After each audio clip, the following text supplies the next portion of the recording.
Assalamualaikum warahmatullahi wabarakatuh. Halo guys, kembali lagi bersama saya Bobi Iren dan kita kembali komentari video dari Luis Prasetyo yang berjudul Tretan Muslim bongkar alasan gereja Cilegon dilarang dibangun gitu kan. Kita akan langsung tonton videonya, habis itu akan kita komentari. Berarti kalau Mas sendiri dengan adanya penolakan gereja kayak gini gimana Mas?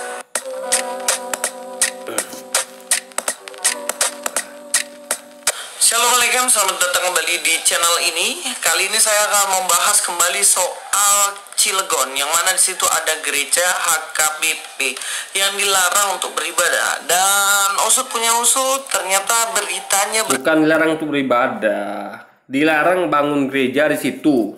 Nggak dikasih izin, paham nggak? Bisa bedakan nggak? Dilarang bangun gereja tuh beda dengan dilarang ibadah, Luis. Jadi Luis ini nggak bisa bedakan ya, mana yang ibadah, mana yang tempat ibadah gitu kan. Gereja itu tempat ibadah, bukan ibadah. Anda ibadah bisa di mana aja, di rumah bisa ya kan, di motor, di mobil, di motor, di mana aja bisa kalau mau ibadah. Gitu loh masalahnya, ya kan. Jadi jangan samakan lagi antara tempat ibadah dengan ibadah, guys. Duh, mohon maaf guys, saya batuk parah nih guys. kembang guys.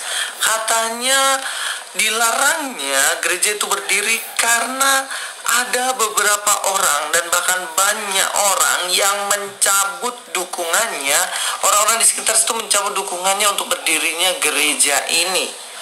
Nah, ini kan udah saya sampaikan di video kemarin. Media ngecek lokasi dan memberitakan bahwa warga yang seluruhnya warga yang memberikan dukungan ini, mereka tuh nggak tahu kalau itu dukungan untuk pembangunan gereja. Mereka taunya di situ adalah tempat sosial, ya kan? Satu lagi apa dia sama apa satu lagi saya lupa guys.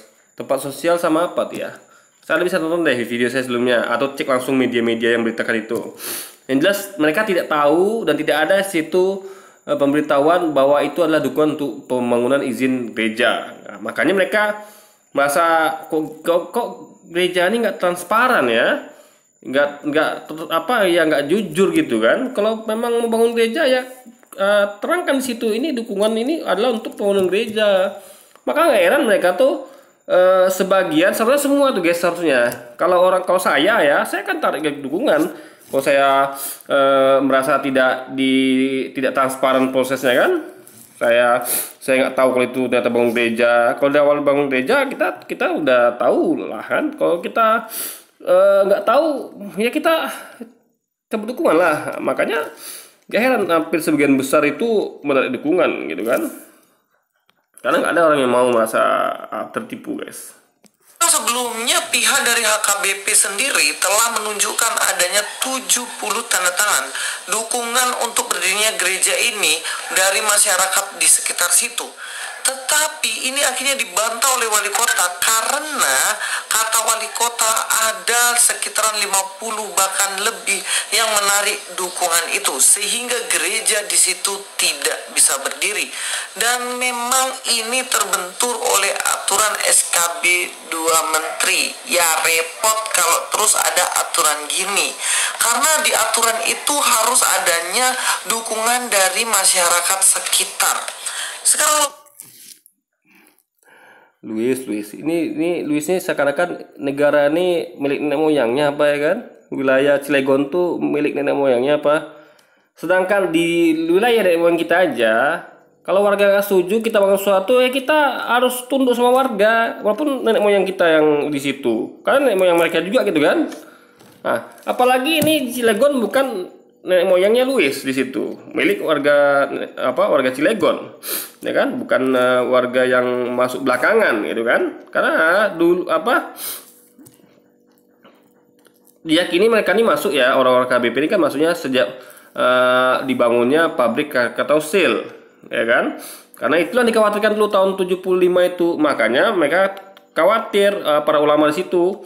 Yang mereka tahu ini daerah ini muslim semua nih ya kan, nggak ada Kristennya. Nah mereka yakin nih kalau udah masuk ke Krakatau Steel bikin pabrik sini kan, pemerintah punya, nanti pasti akan bawa pekerja yang non muslim. Nah, makanya mereka menghubungi dan dan musyawarah dengan bupati agar bupati neken perjanjian kalau ini dibangun nanti ya tidak boleh ada bangun pembangunan selain masjid. Nah, itu tuh adalah untuk maaf guys, sama agak parah batuk ini kan. Nah, itu untuk mengantisipasi hal itu supaya yang kayak gini ini udah diantisipasi sebelumnya gitu kan. Nah, makanya ulama-ulama di Cilegon itu cerdas. Mereka nggak mau kearifan lokalnya nanti akan terganggu dengan pembangunan gereja atau tempat ibadah lain yang sebelumnya tidak pernah ada guys gitu loh. Mereka menjaga kearifan lokal itu yang ada kan situ kan adanya masjid semua gitu kan. Nah, itu yang pengen mereka jaga gitu loh. Lalu kalau Luis nggak mau hidup dengan aturan, ya kan? Berarti makanya saya katakan orang-orang ini guys ya nggak terbiasa dengan aturan. Jadi maunya yang gampang gitu kan. Dia belum tahu kita di Bali itu berapa 20 tahun itu bangun masjid nggak dikasih izin. Kita nggak ada. Kita katakan kayak dia katakan repot segala macam. Ya kita terima aja padanya gitu. Memang begitu aturannya kan. Dapat persetujuan warga. Masa iya bangun tidak dapat persetujuan warga? Gimana ceritanya coba? Bangun apapun itu, mau tempat ibadah, mau bisnis, mau rumah, izin warga dulu. Karena Anda bakal tinggal di sana, bakal ibadah di sana, bakal bersosialisasi, berinteraksi dengan masyarakat kita. Masa Anda dapat izin? Ilegal dong. Nggak dapat izin atau ridho dong. Gimana caranya coba? Jadi itu akan menyulut nanti api dalam sekam guys, api dalam sekam gitu kan. Kenapa? Karena melalui proses yang tidak dimusyawarahkan gitu dan tidak tidak disepakati warga. Kan saya katakan, Anda kalau mau bangun sesuatu jangan memaksakan kehendak, dekati warga, bujuk warga, ya kan. Perkara mereka belum setuju ya terus begitu sampai mereka setuju. Kalau mereka nggak setuju ya sudah, berarti belum rezeki Anda. Kalau Anda tahan kayak kami di Bali itu 20 tahun kami laksanakan terus gitu kan, tanpa kenal lelah, ya kan. Karena dalam Islam itu ya perjuangannya itu yang dinilai sama Allah gitu. Jadi perkara di Bali misalnya atau tempat lain itu nggak berhasil dibangun masjidnya, nggak masalah, pahala sudah didapat, pahala bangun masjid sudah didapat. Kenapa? Udah ada niat untuk bangun itu, cuman belum kesampaian. Nah, kalau mereka kan tidak ada, harus jadi dulu, baru apa kan, baru ada nilainya. Kita tidak. Jadi mereka nggak ngerti dengan nilai usaha itu guys. Jadi maunya enak sendiri aja. Udahlah, membangun warganya tidak diberitahu, tidak dikasih tahu secara transparan, katanya untuk bangun tempat sosial sama satu lagi itu tempat pariwisata atau apa tuh, ya kan, sama dikasih uang gitu, sejumlah uang tuh berapa ya satu orang itu, satu keluarga itu, tapi nggak dikasih tahu untuk apa gitu kan. Nah, mereka karena menganggap itu untuk bangun tempat sosial, makanya ini uang sosialnya mungkin. Nah, kan warga merasa tertipu gitu. Kenapa nggak jujur dari awal? Di situ aja dari proses aja udah nggak bener guys, sudah nggak jujur, udah nggak transparan dari prosesnya saja gitu kan. Lalu mau pula enaknya saja, mau nggak ada izin dari warga. Emangnya ini negara nenek moyang Anda gitu kan? Ya, Cilegon tuh nenek moyangnya orang Cilegon gitu, bukan Anda Luis atau orang Kristen lainnya yang di luar Cilegon gitu, yang baru masuk belakangan, ya kan? Yang di situ tuh adalah ya pendatang gitu kan, gitulah logikanya. Sama kayak misalnya kayak di Kalimantan ada suku Dayak kita kenal kan. Kalau ada yang mau bangun sesuatu di Kalimantan, minta izin sama suku Dayak gitu. Gak bisa Anda salah-salahan. Misalnya Anda bangun suku Dayak nggak setuju, Anda bangun juga, habis Anda sama suku Dayak nanti. Karena Anda berarti tidak menghargai mereka gitu kan. Makanya kita harus menghargai kearifan lokal. minta izin sama lokal, harus dapat setuju mereka. Kalau mereka nggak setuju, ya jangan dipaksakan, karena itu nanti akan menimbulkan konflik di masa akan datang gitu kan. Logikanya gini aja, seandainya ada 3 orang Kristen ada di satu desa, contoh aja ada di satu desa Trunojoyo, misalnya itu nama desanya Trunojoyo, 3 orang Kristen. Kemudian 3 orang Kristen ini ingin mendirikan tempat ibadah dan kemudian meminta tanda tangan orang-orang sekitar situ. Kira-kira apakah tetangga-tetangga sebanyak 70 orang itu bisa didapatkan tanda tangannya untuk membuat rumah ibadah dari 3 orang ini? Pasti nggak dikasih. Bentar. Dia nggak bisa katakan pasti nggak dikasih. Nggak bisa. Ya kan? Tergantung gimana mereka tuh merayu warga, babe sama warga gitu loh. Ini kalau gini caranya gimana warga mau ngasih? Udah di-blow oleh media gitu kan? Dibesar-besarkan. Harusnya jangan begini caranya gitu loh. Kita tuh kalau mau bangun sesuatu, dekati warga gitu kan. Jangan blow up langsung menyalahkan wali kota, menyalahkan warga. Itu kan bikin makin antipati warga sama Anda. Itu logikanya guys. Lalu logika yang kedua, ya kan? 3 orang bangun gereja. Untuk apa coba? Untuk apa bangun gereja untuk 3 orang jemaah? Berarti ada satu pastor, satu gembala, lah satu jemaah gitu. Berarti 3 orang ini, satu orang sebagai pastor, satu gembala, satu jemaah. Atau mereka ngundang pastor dari luar. Jadi mereka jadi gembala, satu lagi gembala, 2 jemaah gitu. Gimana? Emang gereja berapa kali mau dibikin? Apa nggak wazir? Apalagi pakai cuma seminggu kan? Makanya nggak mikir ya guys, ya kan? Ini nggak masuk akal. Bangun 3 orang mau gereja, kita aja ya. Misalnya kita kayak ada tahu yang contoh yang paling gampang itu muslim yang di luar negeri deh. Ada muslim di mana, sedangkan di Korea itu aja banyak muslim guys, 50 orang loh satu wilayah itu yang kerja di sana. Nggak ada mereka kepikiran mau bangun masjid, ya kan? 50 orang guys gitu. Karena nanti bakal mubazir gitu loh. Nanti siapa yang bakal mengaktifkan masjid itu, yang bakal memakmurkannya, yang bakal beribadah di sana siapa gitu. Ya kan, 50 orang loh. Apalagi 3 orang. Nggak ada muslim yang mau mikir bangun masjid. Nanti siapa yang isi masjid itu gitu loh, hantu. Ya kan? Guys, kalau sedikit itu ya sudah ibadah di rumah gitu kan, atau kita cari gabung sama yang lain gitu loh. Gitu. Ngapain ada bersesepiria? Bagus ada gabung ke tempat yang rame gitu kan.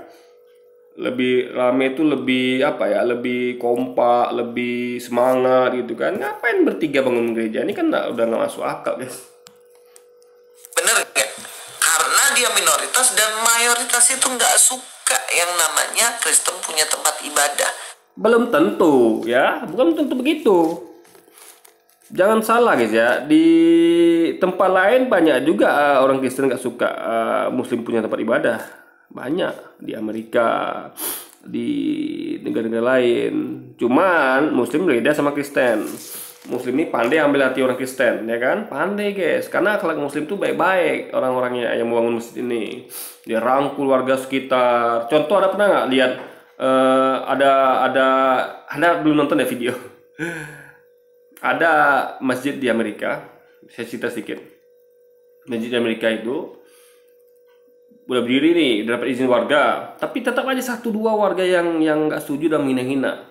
Di warga nih mau jalan ibu-ibu ke salah satu emak-emak gitu kan, emak Kristen bawa spanduk, dia mengecam, menghina kan, Islam agama teroris, bla bla bla bla. Dia tangis sama wanita muslimah, ibu mama juga, sama bapak-bapak gitu kan. Apa yang terjadi? Bukannya mereka marah pada mama ini, dirangkul guys. Mama ini masih marah gitu kan, dirangkul, ditenangkan gitu kan. Lalu diajak ke masjid untuk melihat benar nggak seperti yang dituduhkan gitu. Nah itu tidak ada persiapan seluruhnya masjid itu. Ya begitu aja tiap hari kan. nggak ada settingan apa-apa, karena ini mendadak itu orang ini datang mendadak di jalan itu bawa spanduk itu kan di depan masjid itu. Nah, apa yang terjadi ketika wanita Kristiani masuk ke masjid? Dia sangat dihargai di dalam situ, guys. Dihargai, dihormati gitu kan, dirangkul. Sehingga dia langsung heran, loh, kok nggak seperti yang diberitakan media? Kok baik-baik orang muslimnya gitu kan? Akhirnya dia berubah. Sejak itu nggak pernah lagi dia melakukan hal itu. Dia berpelukan dengan saudara-saudara kita yang di masjid. Begitulah mulianya akhlak muslim yang minoritas di tempat minoritas agama non muslim. Mereka pandai ngambil hati orang. Nggak ada kayak gini, blow up gini. Pernah nggak ada lihat di luar negeri yang kayak gini, ada nggak? Nggak ada. Anda baca deh koran-koran asing. Kita jangan lihat di sini ya, karena sini muslim minoritas. Kita harus bawa ke tempat di mana muslim minoritas, yaitu di Papua, oke lah. Tapi juga nggak ada berita itu. Tapi yang paling gampang tuh luar negeri. Anda cari deh sampai puyeng berita kalau muslim protes tidak boleh bangun masjid, gitu kan? Muslimnya minoritas harusnya, bukan yang baik, yang minoritas nggak ada. Ngambil pusing muslimnya, guys. Mereka tuh kalau nggak dapat izin ya sudah, mereka akan terus berusaha bujuk rayu. Nggak ada blow up media, nggak ada posting. Aduh, ini warga sini kok begini, kenapa kita nggak boleh bangun masjid? Nggak ada begitu, guys. Berlaku sebagai korban nggak ada, karena bagi mereka kalau nggak bisa bangun masjid ya itu bukan suatu masalah besar. Ya, masalah besar kalau bangun masjid tapi warga nggak setuju, itu baru masalah besar. Kenapa? Karena itu artinya Anda bertetangan dengan warga, bergesekan dengan warga, melawan kemauan warga. Itu yang repot nantinya. Itu yang bakal timbul konflik, ibadah nggak nyaman, nggak merasa aman, tiba-tiba bisa diserang gitu kan. Nah, mereka paham, umat Islam kita paham. Itu yang terjadi di luar negeri, di tempat ibadah kita minoritas. Kita nggak ada begini-gini, kita nggak ada, ya kan? Karena gini-gini ini adalah orang-orang yang merasa sebagai korban, ya, nggak ngerti akan sosialisasi, akan bagaimana harusnya cara bangun tempat ibadah dengan cara yang santun dan diterima warga. Mereka nggak paham. Mereka maunya main masakan kendak dan maunya enakan saja, guys. Maunya gampangnya aja gitu. Nggak ada aturan ini mereka keluhkan gitu kan. Jadi mereka nggak mau ikut aturan sebenarnya gitu. Jadi gagal deh. Kemudian mereka beribadah akhirnya memutuskan udahlah nggak usah bikin gereja ribet, kita ibadah aja di rumah. Mereka 3 beribadah di rumahnya. Ketika beribadah di rumahnya, kemudian masyarakat datang melempari mereka dan bilang jangan pakai rumah ini menjadi tempat ibadah karena nggak ada izinnya jadi gereja. Dan kemudian mereka bertiga kebingungan mau beribadah di mana. Benar nggak? Begini ya. Kalau ibadah di rumah itu nggak dilarang, ya kan? Masalahnya jangan mengganggu warga, paham nggak? Anda tahu di Papua itu udah ada masjid, guys. Ingat, udah ada masjid. Tapi apa kata orang-orang Kristen di Tolikara? Masjid Anda tidak boleh pakai toa ya, nggak boleh pakai toa speaker nih. Jadi nggak kedengaran sampai luar. Ya kan? Padahal masjid itu bukannya di tengah-tengah kampung Kristen, tapi di tengah-tengah kampung Islam. Jadi walaupun pakai toa pun nggak begitu mengganggu sebenarnya, paham ya? Tapi itu pun dilarang pakai toa. Nggak boleh pakai pelang masjid. Apa yang mereka lakukan? Mereka patuh. Umat Islam kita di Tolikara patuh, guys. Itu satu kecil ya, belum tempat lain lagi kan? Nah, ini rumah kelilingnya orang muslim semua, lalu ada ribut-ribut nyanyi pakai ada kita tahu orang tuh nyanyinya ibadah tuh pakai musik treng gitu kan, pakai drum segala macam, karena ya pakai mic segala macam gitu, pakai speaker, ya orang terganggu lah gitu. Jadi gini loh guys ya, kita Islam itu ibadahnya fleksibel. Ingat, kita kenapa pakai toa tuh hanya gunanya untuk manggil orang sholat, karena namanya manggil ya harus keras, karena orang nggak kedengaran. Karena waktu sholat tuh singkat, ya sholat jemaah tuh singkat, hanya 5 menit, ya kan, paling lama tuh paling 7 menit, ya kan. Nah kalau kita orang tua nggak dengar, dia terlambat, dia ketinggalan jemaah, Akhirnya sholat sendiri. Cuma dia ke masjid. Bagus di rumah aja lagi kalau cuma sholat sendiri. Makanya pakai tua untuk manggil. Luis dipanggil mungkin enggak. Luis pasti pakai tua juga. Woi Luis gitu kan. Nah, kalau Luis nggak dengar, nanti kita disalahkan lagi. Kamu manggilnya kedengaran, makanya pakai tua. Nah, kalau perkara lihat ada orang ngaji pakai toa, itu hanya bagian dari dakwah. Dan itu kita lakukan di daerah yang kita mayoritas gitu. Kayak tempat saya ini, kompleks saya ini, yang keluarga Kristen hanya 3 atau 4. Sedangkan 1000 kakak lebih Muslim. Ya kami pakai toa, baik azan, baik ada ceramah, baik ada pengajian. Kenapa? Karena umat Kristennya sedikit dan itu pun tidak keras sekali suaranya. Kedengaran tapi tidak mengganggu, tidak berisik, guys. Cukup kedengaran gitu kan. Kalau ada di rumah dengar TV nggak kedengaran itu di masjid. Tapi kalau hening rumah ini ya, nggak ada suara apa-apa, kedengaran tuh orang ngaji, orang ceramah gitu. Jadi tingkat suara itu nggak mengganggu. Gitu loh guys. Itu loh karena bahkan nggak pakai toa lagi, nggak pakai ini, gitu loh. Jadi karena kami tahu ya Tuhan itu maha mendengar. Dia nggak perlu dengan suara yang lantang, nggak perlu dengan suara yang keras baru dia bisa dengar. Nggak, Tuhan itu bukannya tuli dia, bukannya tuli, bukannya peka dia. Dia maha mendengar. Ngapain Anda keras-keraskan suara? Kecuali untuk dakwah gitu kan. Untuk dakwah ya, dan itu pun bukan di daerah kantong-kantong Kristen. Itu cari masalah namanya. Itu loh guys. Nggak pernah ada orang Islam kayak gitu, ya kan? Nah, ini 3 orang rumah sebelah kiri kanannya, belakang belakangnya umat Islam. Ibadahnya mengganggu lagi sekelilingnya, pakai speaker lagi, ya kan? Nyanyi lagi, tingkah lagi, joget-joget lagi, teriak-teriak lagi, ya terganggu lah warga sekitar. Jangan Anda ibadah lagi, ya kan? Anda nyanyi karaoke aja di tengah selain Anda rumah-rumah itu terganggu juga gitu. Makanya orang karaoke itu kalau bisa pakai peredam rumahnya kalau dia tinggal sekelilingnya rumah dekat gitu kan, kecuali ada kecuali warganya cuk bebek gitu kan. Saya aja jujur ya, kalau ada dengar orang karaoke keras-keras, ada dari beberapa orang nih sama rumah saya belakang sana ya, orang itu mengganggu guys. Cuman karena saya masih sabar gitu kan, nah, saya orangnya nggak emosian, saya orangnya nggak nggak ambil pusing dalam artian meskipun saya nggak terganggu sekali guys, apalagi pas bikin konten itu karaoke gitu kan, mau ngapain tuh apalagi bunyi musik on itu kan, dagduk itu nggak tenang kita jadinya guys gitu ya kan, kita kan butuh ketenangan hidup ini gitu kan. Nah itu terganggu kita ya kan. Itu orang karaoke apalagi yang mendengarkan nyanyian yang beda iman, itu lebih terganggu lagi gitu. Makanya sebenarnya kenapa dilarang ibadah di rumah juga ya, Anda nggak pandai secara ibadahnya gitu kan. Anda merasa Tuhan Anda tuh harus begitu baru dengar apa? Nggak bisa suaranya pelankan, nggak bisa nyanyiannya tanpa mic, nggak bisa tanpa speaker nyanyinya. Apa nggak bisa coba katanya ya kan? Kalau nggak bisa berarti Tuhan Anda memang peka dan tuli dong. Ya, harusnya bisa. Kalau kalian bisa melakukan seperti itu, nggak ada masalah sama orang sekitar. Ibadah di rumah, asal tidak mengganggu warga sekitar gitu kan. Jadi yang mengganggu itu sebenarnya adalah volume dari suara ibadah itu. Karena kita tahu sendiri gimana orang Kristen ibadah.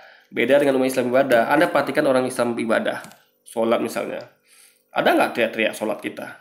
Ya ada. Kita sholat Allahu Akbar, Alhamdulillahirabbil alamin, Ar-Rahmanir-Rahim. Gitu kita guys. Kalau mereka tiba, ya kan? Haleluya, itu kan pakai jengkel itu kan mengganggu guys. Itu kan sangat keras gitu ya kan? Itu kan teriak namanya. Itu yang mengganggu itu gitu loh. Makanya intinya adalah jangan sampai mengganggu warga. Apalagi nih masalah keyakinan gitu loh guys. Simpel, itu sih nggak ngerti dia. Bukannya warga tuh melarang Anda ibadah di rumah, tapi ibadahnya tuh janganlah sampai mengganggu warga sekitar. Kenapa? Karena volume suara Anda tuh gede banget gitu loh ya kan, sehingga mengganggu warga sekitar guys. Karena nggak nggak bisa mendirikan tempat ibadah, nggak ada dukungan dari masyarakat itu. Kira-kira apakah peraturan SKB 2 Menteri ini bisa menjadikan keadilan sosial bagi seluruh rakyat Indonesia? Ya jelas enggak. Selanjutnya di aturan itu juga dibilang Justru itu adil. Kenapa? Ingat ya, kita harus mengutamakan kepentingan orang banyak, bukan orang sedikit. Ya kan? Kepentingan orang banyak, bukan orang sedikit. Ya kan? Nah, kecuali orang-orang miskin, itu beda lagi. Ya, meskipun orang miskinnya sedikit, orang kaya banyak, kita tetap lebih kepada orang miskin. Gitu loh guys. Jadi kepentingan orang banyak sini adalah utamanya yang berhubungan dengan keagamaan. Karena keagamaan itu kan bukan masalah susah senang, sama-sama agama itu kan. Jadi siapa yang banyak untuk hindari konflik. Kalau Anda memihak pada minoritas, misalnya pemerintah memihak pada minoritas akan marah gitu. Nggak mungkin pihak dua-duanya kan? Nggak mungkin. Gimana cara coba? Yang satu membangun gereja, yang satu melarang, lalu pemerintah tidak berpihak. Gimana cara coba? Membiarkan mereka berdua gontok-gontokan? Maka pemerintah harus berpihak, dan solusi terbaik bagi pemerintah berpihak adalah yang mengutamakan yang kepentingan terbanyak, yaitu yang mayoritas. Ya, sehingga mayoritas akan ngerti sendiri. Oh, mayoritas nggak setuju nih. Karena kan ada mayoritas yang bandel nih kayak gini nih kan, yang nggak mau tahu dengan aturan, ya kan? Pakai cara-cara nggak transparan lagi. Makanya mereka ngerti. Aduh, kira apa tembus nih? Kita memang udah kelewat batas, kita mungkin gitu kan? Udahlah kita pikir warganya aja, nanti wali kota juga ikut nggak setuju, ya sudah mau bilang apa lagi, masa Anda mau terjang semuanya gitu kan. Jadi mereka akan, kalau waras mereka akan mundur gitu guys, itu lagi kami pikirnya. Setidaknya ada 90 tanda tangan dari masyarakat yang menggunakan tempat ibadah itu. Nah sekarang logikanya aja dong, 3 orang ini mau punya tempat ibadah nih, tetapi syarat di situ harus 90 orang punya tanda tangan yang memakai tempat ibadah itu. Lah terus bagaimana? Apakah bisa berdiri nih gereja? Kan enggak. Karena enggak ada 90 orang. Dan ternyata hanya ada 3 orang aja. Dan sampai kiamat pun 3 orang ini tidak akan pernah punya tempat ibadah di lokasi. Guys, mereka bisa ibadah di rumah ya, saya kasih opsi nih. Anda ibadah di rumah, tapi tolong jangan ribut-ribut ganggu warga ya. Jangan ibadahnya pakai speaker yang volumenya, kita tahu lah volume mereka ibadah tuh guys. Aduh, saya pengalaman lagi, saya kerja di hotel. Hotel itu sewa untuk tempat ibadah mereka tiap hari Minggu. Saya berteman baik dengan teman-teman saya di situ Kristen. Teman saya banyak Kristen guys. Saya kenal pendetanya baik, saya berteman dekat, bersahabat gitu kan. Pendetanya saya sahabatan, sama pemain musiknya, sama pemain soundnya, sama jemaahnya. Banyak sahabat saya di sana, teman saya sana. Hubungan kami baik. Bahkan kami sering debat nih antar agama, tapi kami tetap baik gitu kan. Jadi kami masing-masing tahu lah, oh keyakinan abang ini begini, keyakinan abang ini begini gitu. Ya kita cukup sama tahu aja. Yang penting kita tahu pandangan masing-masing. Tapi tidak membuat kita tuh jadi tidak temenan gitu. Kita tetap temenan, tetap baik. Tapi kita tahu, saya tahu kalau itu soundnya itu berapa puluh ribu watt guys. Karena kenapa saya tahu? Saya dengarkan sendiri suaranya, ya kan. Pokoknya ya, kalau mereka ibadah, kita ada 2 lantai. Hotel itu kan 4-5 lantai. Cuman sampai lantai 3 itu kedengaran guys. Mereka lagi ibadah lantai 1, lantai 3 aja kedengaran. Jadi lantai 2 ujung sana kedengaran. Hotel itu kan dia lebih luas, apa ya? Karena dia cuma 5 tingkat, dia tuh lebih luas keliling gitu. Jadi gereja itu kan di pojok sini. Nah di pojok ujung sana, yang paling ujung dari terjauh dari sudut gereja ini, yang ruang ballroom yang dijadikan gereja ini, itu masih kedengaran guys, masih keras guys. Di sini kita tahu gitu kan, betapa kerasnya sound systemnya. Lalu yang kedua, mereka tidak mau pakai sound system dari hotel. Padahal sound system hotel bukan sound system sembarangan. Itu ada cara apa-apa pakai itu. Mau karaoke, mau acara seminar, mau acara, bahkan waktu itu ada musik apa namanya? Acara ya kayak apa namanya itu ya, konser, pakai sound system kami. Ya kan? Tapi mereka, saya tanya, "Bang, kenapa nggak pakai sound system hotel? Kami bagus loh Bang sound system kami. Apa konsernya pakai ini gitu kan?" Enggak Bang, punya kami lebih besar lagi wattnya gitu kan. Oh berarti punya Bang lebih gede lagi suaranya. Iya. punya kami jauh lebih gede daripada punya abang ini, katanya kan. Wah, itu makanya saya tahu guys gitu loh. Nah, jadi itu tentu mengganggu kalau di sekelilingnya 3 orang ini, rumahnya itu sekelilingnya orang muslim, mereka pakai ya mungkin tidak seperti itulah karena cuma 3 orang, tapi pasti mereka pakai speaker gitu loh. Nah, dia harus paham ya, Tuhan itu tidak tuli dan peka, jadi Anda tidak perlu pakai speaker lah kalau mau ibadah itu. Cukup Anda mic pun tidak perlu lah, cukuplah Anda kayak kami, ya kan.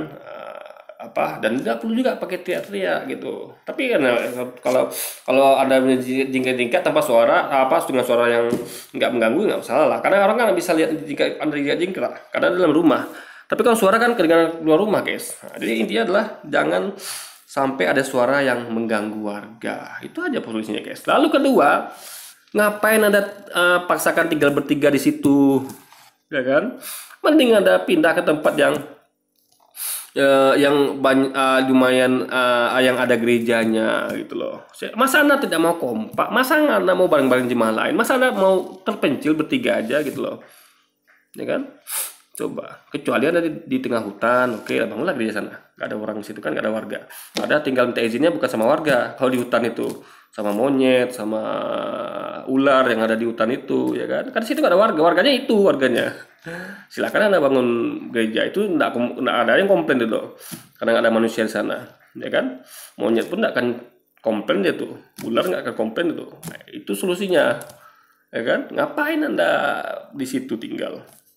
Pindah ke tempat yang ini, yang ada komunitas Kristennya, yang ada gerejanya. Anda dapat teman baru, teman seiman, teman ngobrol, kalau sulit Anda bergaul sama orang-orang muslim, ya kan? Karena ada begitu, ya kan, tidak bisa melihat mereka, berarti Anda nggak cocok, berarti ya Anda pindah ke tempat yang banyak yang ada komunitas Kristennya. Anda dapat teman, ya kan, Anda tuh nyaman karena ada kompak di situ gitu, ya kan. Lebih banyak ibadah kan makin semangat guys daripada cuma bertiga gitu loh. Tersebut. Nah, berbeda dengan mereka ketika jadi minoritas di tempat mayoritas. Contohnya di Manado. Di Manado banyak sekali orang Kristen, dan jika ingin mendirikan masjid itu nggak perlu izin di masyarakat sekitar. Bener nggak? Misalnya bikin perumahan, tiba-tiba udah didiriin aja musola yang kecil, kemudian dijadiin makin besar jadi masjid agung kemudian. Di Manado ya, perlu Anda tahu ya, itu udah banyak muslim di sana. Nanti ya tengoklah datanya. Di situ saya dengar dari Ustadz Waloni ya, di situ Manado itu udah banyak muslimnya guys. Lalu yang kedua, dia bangunnya itu kan di komplek perumahan. Ingat, di komplek perumahan ya, bukan 3 orang tadi ditanya, ya bukan di komplek, ya kan. Lalu tentu kalau namanya komplek perumahan, artinya rumah itu kan dijual awalnya. Sebelum jadi komplek kan itu kan ditawarkan dulu pada orang-orang, ada segmennya.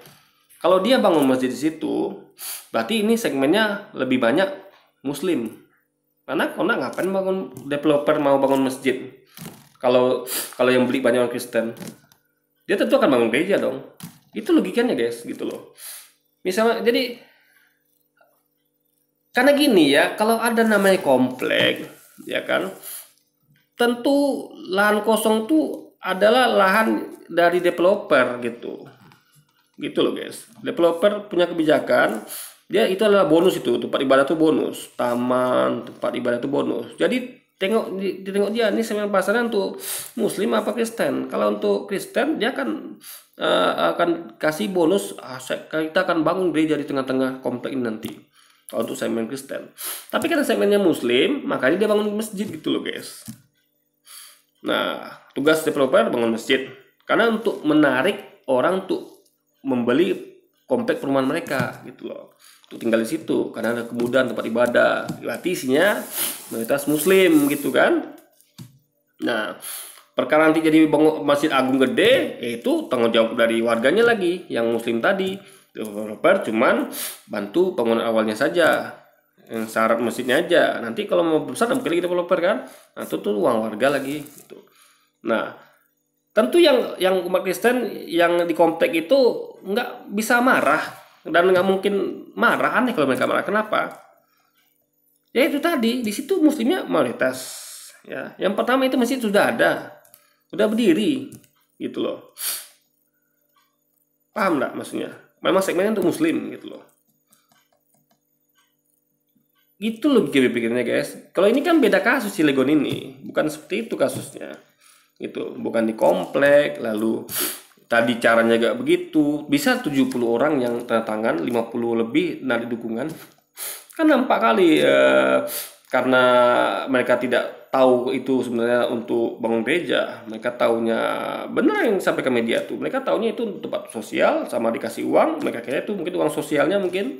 Makanya kalau Anda pakai cara-cara nggak transparan seperti itu, nggak jujur seperti itu, ya tidak berkah, ya kan? Tidak berkah. Gimana Anda mau mendapatkan hati warga? Cara Anda aja tidak jujur. Warga tentu yang 50 lebih ini atau 70 lebih yang pakai cara seperti itu ya, mereka tambah antipati sama kalian gitu loh. Karena kalian tidak jujur dalam proses pembangunan. Proses mendapatkan izin gitu kan. Adakah izin? Nggak ada izin. Lalu apakah orang Kristen mau memprotes itu karena nggak ada izin? Ya percuma juga diprotes, karena hukum pada akhirnya memihak ke sana dan tidak diurus juga. Pengalamannya seperti itu. Tapi toh memang orang Kristen kan males juga mengurusin tempat ibadah orang lain, karena kita hidup di negara yang harus bertoleransi. Iya, malas gimana? Sedangkan di Tolikara aja masjid nggak boleh pakai toa, nggak boleh pakai pelang masjid. Bahkan masjid itu dicat bendera Israel. Di tiap rumah di kampung Tolikara tuh guys, kampung muslim Tolikara tuh tiap rumah itu temboknya dicat bendera Israel. Coba. Jadi Luis ini jangan nggak jujur lah, jujur aja, ya kan? Itu hal itu tuh biasa gitu loh. Memang begitu. Ini mau bagaimana lagi? Yang penting kita tuh jangan sampai bertentangan dengan warga. Itu saja poinnya. Anda bertentangan dengan warga, ya Anda sendiri yang kena batunya. Makanya jangan bertentangan sama warga. Sudah ke warga situ oke, ya kita lanjut. Kalau nggak oke ya kita mundur. Selesai perkara guys. Kalau mau coba maju ya nego dulu gitu. Sampai warga setuju baru kita maju gitu. Jangan warga nggak setuju kita maju terus. Ya kita nambah tembok lah tibanya kan. Nggak boleh melarang orang beribadah, tapi ini kita malah dilarang-larang. Yang selanjutnya, tiba-tiba adalah 90 orang tanda tangan untuk memakai tempat ibadah itu. Ternyata dari 90 orang ini ada 10 orang Trunojoyo, 10 orang Batukerto, 10 orang dari desa-desa lain dan seterusnya. Kemudian dikomplain dan diprotes lagi. Tanda tangan ini nggak sah karena mereka bukan warga desa tersebut. Nah, lalu bagaimana?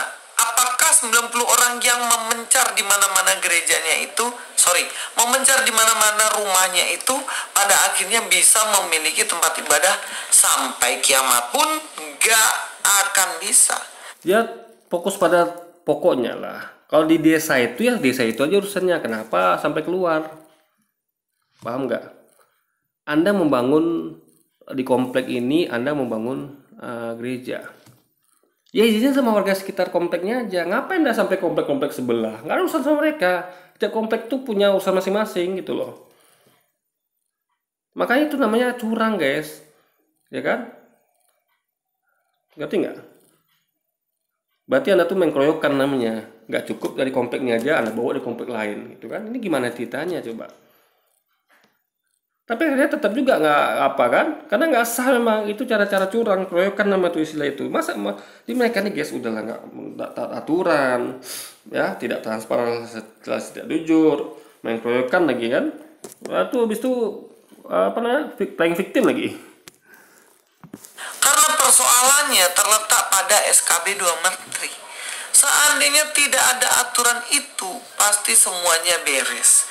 Orang mau mendirikan tempat ibadah, silakan aja. Ya, habis itu jadilah konflik horizontal di masyarakat. Kenapa? Karena tidak ada proteksi sebelumnya. Semuanya bebas.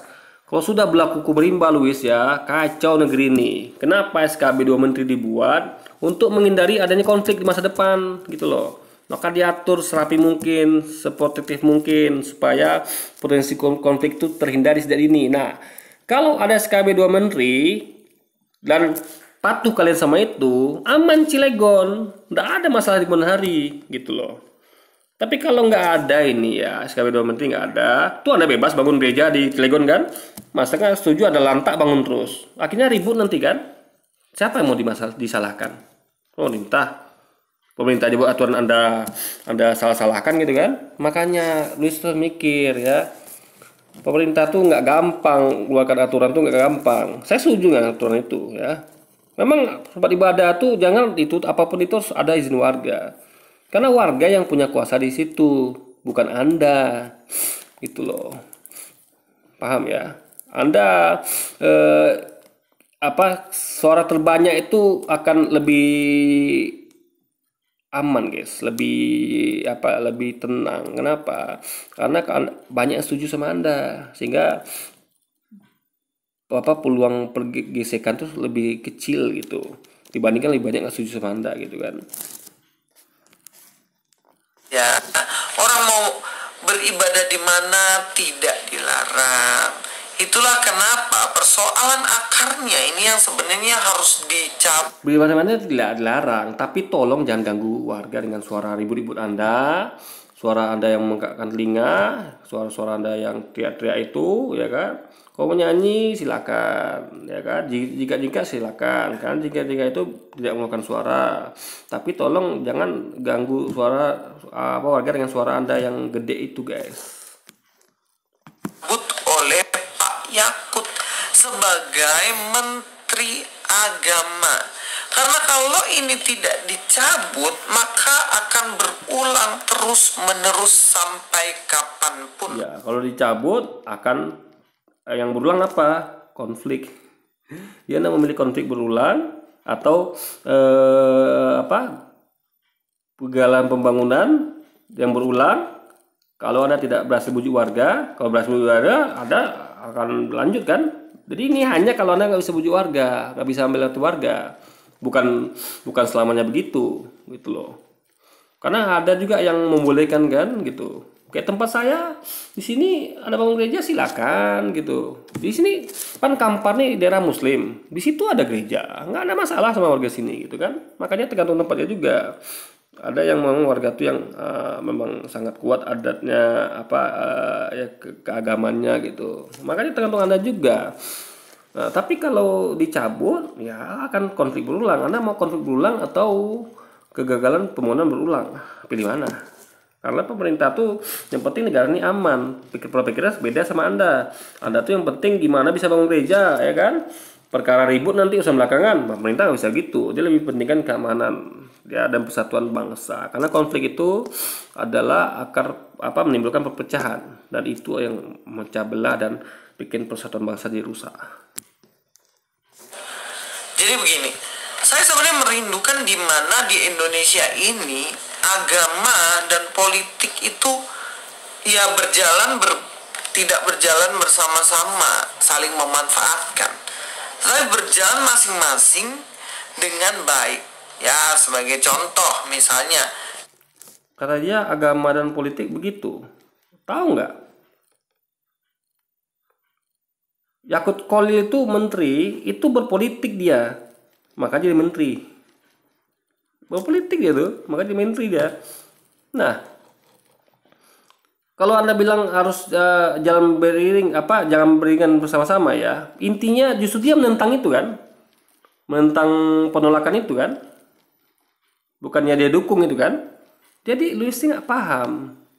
Ini nggak urusan politik, nggak ada urusan politik, nggak ada hubungan dengan pilpres, dengan pilkot, dengan pilgub, nggak ada. Ini murni dari warga yang ingin mempertahankan dari warisan budaya mereka, bahwa dari dulu itu tidak pernah ada tempat ibadah selain masjid, dan itu dibuktikan bukan cerita sampah, bukan hoax, bukan karangan. Udah dibuktikan sejak tahun 75. Itu sudah ada perjanjian dengan bupati bahwa kalau ini Krakatau Steel masuk, tidak boleh ada pembangunan tempat ibadah selain masjid.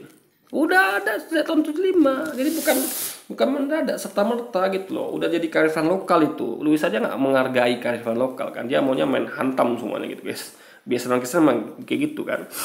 Orang-orang Kristen ya, bukan agama Kristen. Memang suka suka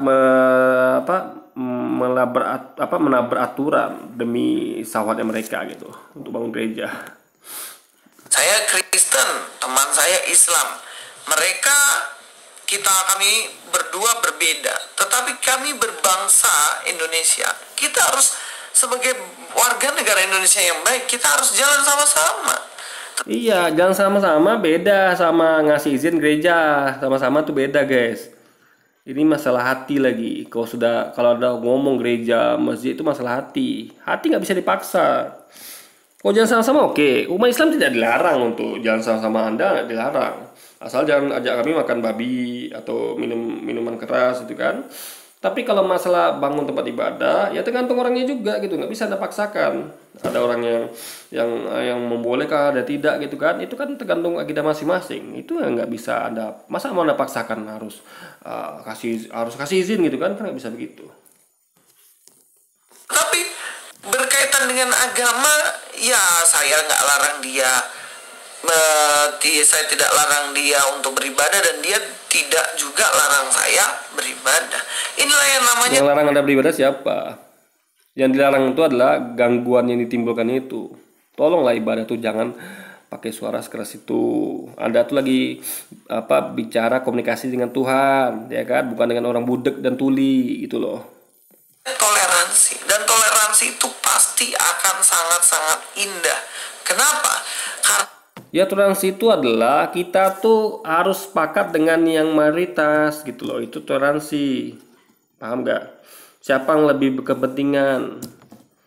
Gitu loh guys, ya kan? Toleransi itu begitu. Kemauan mayoritas adalah mereka nggak mau. Ya, Anda kan daripada bikin ribut ya sudah gitu. Ada toleransi kepada mereka. Karena mereka nggak mungkin terpaksa ke Anda kan. Masing-masing kan tetap ada pilihannya. Yang mayoritas bilang saya nggak mau, kami nggak mau bangun ada masjid, ada gereja di sini. Yang mayoritas katakan kami maunya ada gereja sini. Ya apakah ketemu? Ya masing-masing satu-satu harus ngalah. Ya nggak mungkin yang mayoritas ngalah, ya kan? Tentu yang mayoritas ngalah, karena lebih sedikit yang bakal ngalah gitu dibandingkan yang banyak. Paham nggak maksudnya? Lebih gampang yang mengubah membuat mengalah yang sedikit jumlahnya dibanding yang banyak gitu loh guys. Paham nggak? Orang-orang apa pasti ngerti. Udahlah kita minoritas, kita ngalah aja gitu, ya kan? Gitu loh guys. Jadi kita tuh ngerti juga ini untuk menghindari konflik ke depannya. Ya kita juga gitu kan. Di Tolikara kita di dalam pakai toa, masjid udah berdiri lama sih loh, masjid Tolikara tuh bukannya baru-baru ini, udah puluhan tahun. Dan aman-aman saja. Itu gara-gara masuknya orang dari Israel itu, makanya pemuda-pemuda dari yang baru pulang dari merantau, dari yang cuma liburan dari dari Israel itu aja yang bikin ribut mereka. Jadi warga pun ikut terpancing. Masalahnya selama ini aman-aman saja kan. Sekarang pun aman-aman saja kan. Kenapa? Karena pemuda-pemuda Israel tuh udah dari Israel lagi gitu. Nah mereka mungkin nanti kalau mau ribut paling ketika mereka pulang lagi sini untuk liburan kan, mungkin bisa ribut lagi gitu. Nah itu intinya guys, orang-orang luar yang sok apa ini yang bikin rusak kedamaian sebenarnya. Tapi intinya begitu ya kan.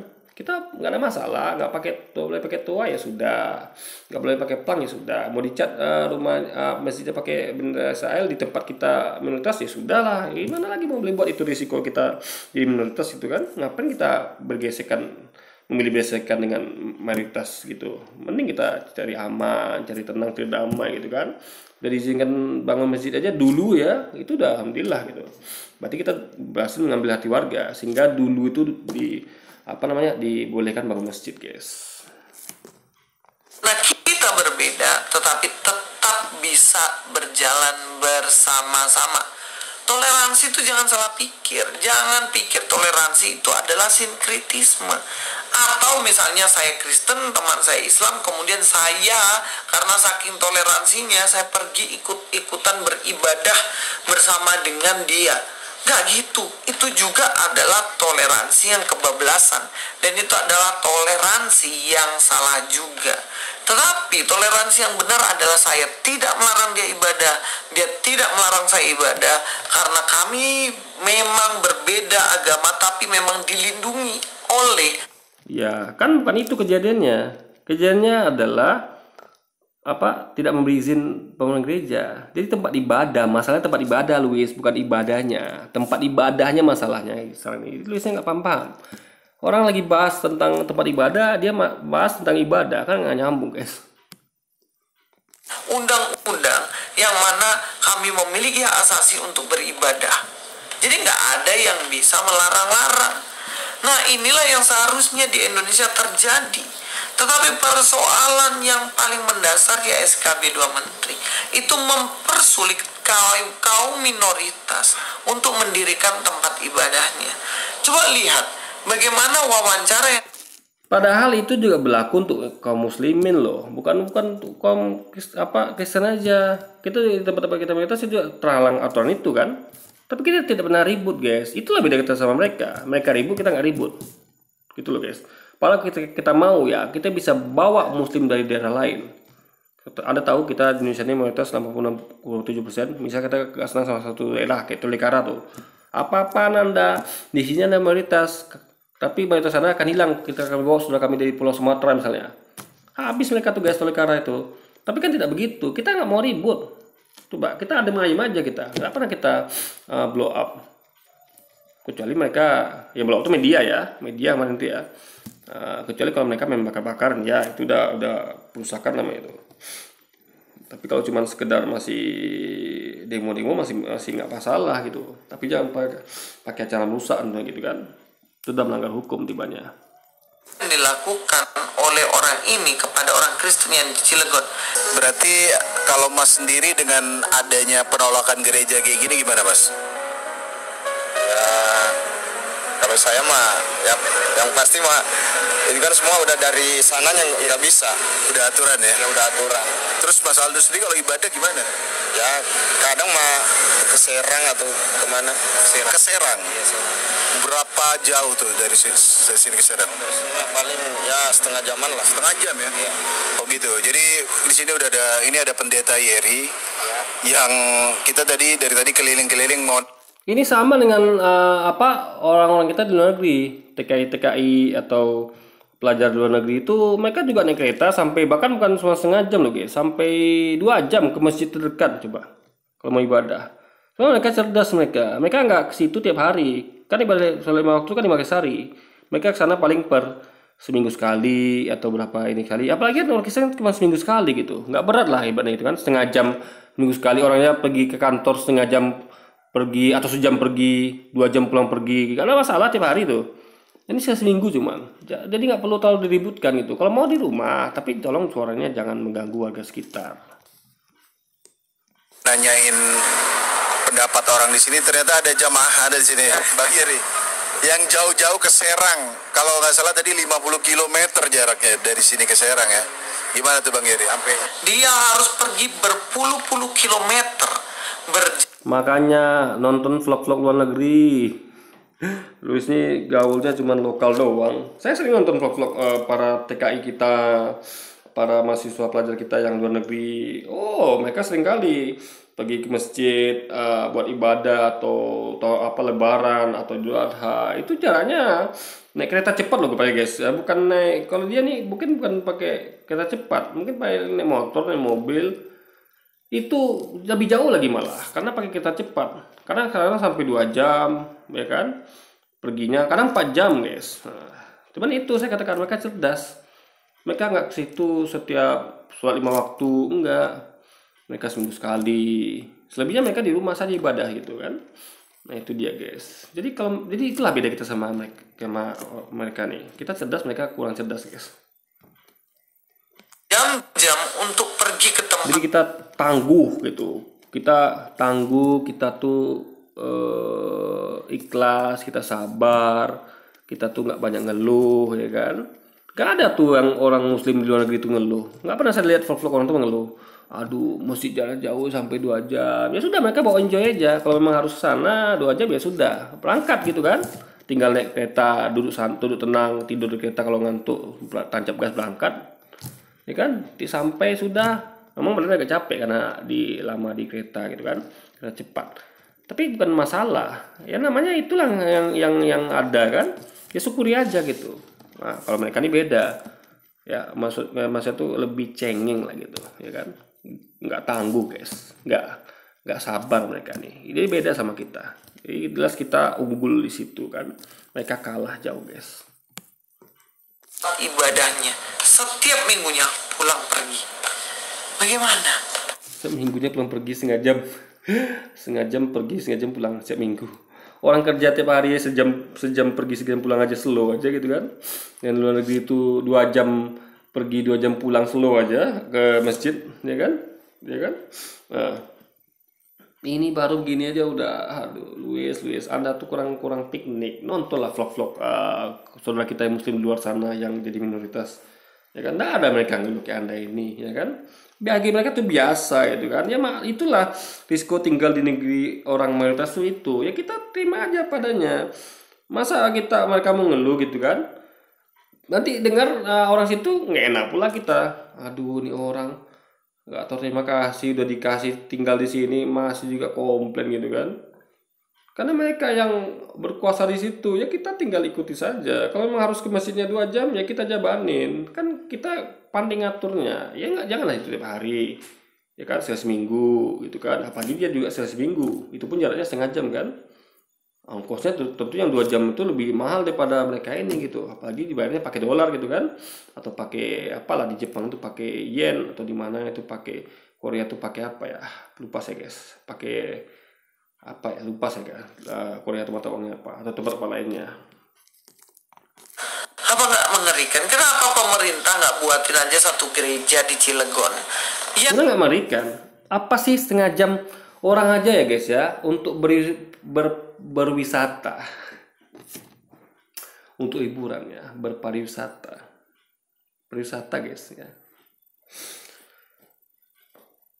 Sekali seminggu itu jangkat setengah jam pergi, 6 jam mau mereka, guys ya, mau mereka.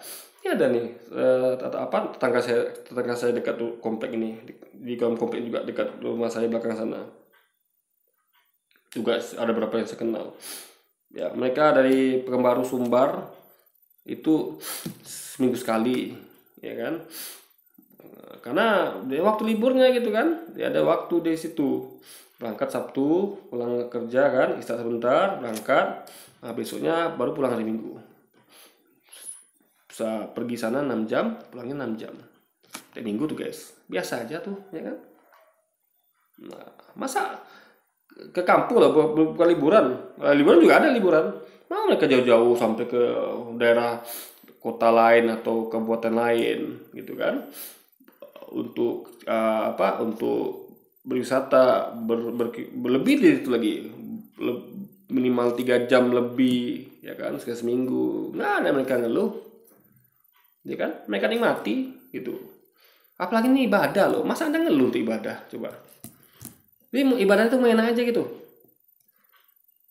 Memang semua orang mau enak, mau ibadah enak, semua enak. Tapi kan kondisinya begitu, ya sudah syukuri. Tirulah umat Islam ya, yang mensyukuri apa adanya semuanya. Kayak kita daripada melanggar aturan, daripada ribut semua warga, ya kita syukuri aja apa yang ada gitu kan. Apa masalahnya coba? Kan yang penting kita tenang, aman, damai. Masa kita rukun gitu kan, nggak ribut, nggak konflik, nggak gontok-gontokan gitu loh guys. Atas nama pemerintah, gereja itu dipakai untuk masyarakat minoritas di sana. Apa dananya kurang? Kan nggak mungkin, dananya kan banyak banget. Daripada dihambur-hamburkan dipakai untuk hal yang nggak penting, dirikanlah gereja atas nama pemerintah supaya teman-teman kita yang di Cilegon. Tunggu loh, dirikan gereja atas nama pemerintah. Ini menyalahi aturan guys. Kenapa saya katakan ya? Anda tahu nggak dana pemerintah dari mana? Dana pemerintah itu dari pajak, dari rakyat guys. Anda tahu Indonesia ini Muslim 86%, jadi ada 86%, 86,7% lebih ya umat Islam yang bayar pajak. Itu sumber pendapatan negara dari mayoritas umat Islam.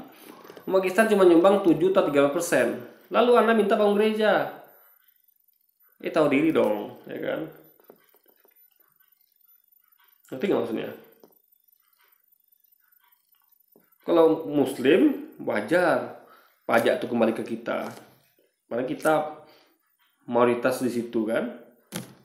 Banyak kita, ibaratnya kalau dalam satu lokal nih atau satu komplek perumahan ya, ada 100 orang, yang orang Islamnya 86 orang, ngasih iuran ketua RT tiap bulan 1 orang 100.000 gitu kan.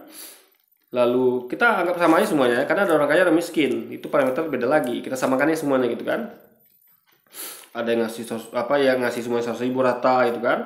Orang Kristennya cuma 7 orang, karena 7% atau 13% lah, anggap 13%. Berarti dari muslim, kaum muslim itu 86, anggaplah 86, meskipun lebih dekat ke 87 karena 86,7 gitu kan. Anggaplah bikinnya 86 aja lah. Kita ngalah udah. Berarti terkumpul sekitar dana sebulan itu 86 kali 100.000. Berarti 8,6 juta. Ya kan? 8,6 juta. Nah, setahun udah berapa itu? Setahun kali 12, ya kan? Kira-kira 80, ya kira-kira 92 jutaan lah setahun. Terkumpul dari dana kaum muslimin ke kantong kas RT. Dari umat Kristen yang 13, anggap 13 orang ya, nggak usah 7 lagi, kita murah hati lah, anggap 13. Saya lupa sebenarnya jumlahnya berapa, antara 7 atau 13% gitu kan. 13 orang dikali 100.000, berarti 1,3 juta sebulan. Kayak 12, berarti cuma sekitar 12 juta, cuman 12.600.000 guys. Jadi antara 90 juta lebih ke 12.600.000 kan tidak imbang. Kalau dibangun masjid masih wajar, karena uang dari kaum muslimin lebih banyak daripada uang dari kaum Kristen gitu. Paham nggak? Tapi kalau bangun gereja, berarti ada uang kaum muslimin yang terpakai di situ gitu loh. Karena nggak mungkin dong kayak bangun yang sama-sama kayak jalan itu umat Kristen kayak nyumbang juga dari situ kan. Paham maksudnya? Makanya jangan aneh Luis ya, sadar dirilah. Orang Luis ini nggak sadar diri dia.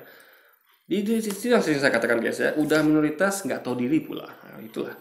Udah tahu sebagai minoritas tentu bayar pajaknya juga nggak segede yang mayoritas gitu kan. Tapi maunya enak, mau enakannya aja gitu kan. Mau dibangunkan masjid gereja lagi sama pemerintah. Waduh. Sedangkan pemerintah pun bangun gereja untuk Anda Luis, itu juga melawan keinginan warga. Sama aja. Ngerti nggak? Dia bangun gereja, warga nolak. Pemerintah bangun gereja, emang warga nggak nolak? Tetap nolak. Sama aja. Jadi seakan-akan Luis ini mau ngadu pemerintah dengan warga. Udah daripada kita ribut sama warga, nggak tembus, pemerintah aja ribut gitu kan. Mungkin dipikirnya pemerintah lebih punya kuasa, sehingga kalau konflik nih lebih bertaring pemerintah dibanding dia. Kalau dia kan pasti udah mundur dia, karena pasti kalah sama warga minoritas gitu. Karena nggak punya senjata Luis ini kan. Warga juga nggak punya senjata. Mereka paling punya pecah cangkul, punya alat kebun sawah gitu kan. Tapi penguasa kan punya polisi, mungkin punya tentara yang bisa mereka gerakkan gitu loh. Itu nggak elok cara itu guys ya kan. Jadi intinya gini loh. Saran saya pada Luis ya, sadarlah Anda sebagai minoritas. Jangan ngelunjak ya kan. Terima aja apa adanya. Seperti kita juga begitu di tempat-tempat kita minoritas, kita terima apa adanya. Kita nggak pernah ribut-ribut, kita nggak pernah blow-blow kayak gini, nggak pernah kita tuh ngeluh-ngeluh, nggak pernah. Kita nikmati aja apa adanya gitu. Sampai kita terus berusaha membujuk warga. Kalau nggak dapat juga ya sudah, kita berusaha terus sampai kita lelah dan berhenti ya sudahlah. Berarti ini memang sudah nggak bisa lagi diperjuangkan. Selesai sudah ya kan. Ngapain Anda ngeluh sana sini? Yang ada malah makin mancing keributan. Karena orang-orang lihat nih orang kok udah minoritas nggak tahu diri gitu kan. Itu yang akan jadi masalah nanti ada juga ke depannya. Karena itu akan menciptakan bahwa orang-orang umat Kristen itu suka memaksa gitu. Udah jelas ada aturan seperti itu, lalu mereka tidak mau ikut aturan, menyalahkan pula aturan. Itu kan udah berbahaya guys. Oke, jadi mungkin sekian dulu aja video kita kali ini. Sampai jumpa lagi di video-video selanjutnya. Wassalamualaikum warahmatullahi wabarakatuh guys.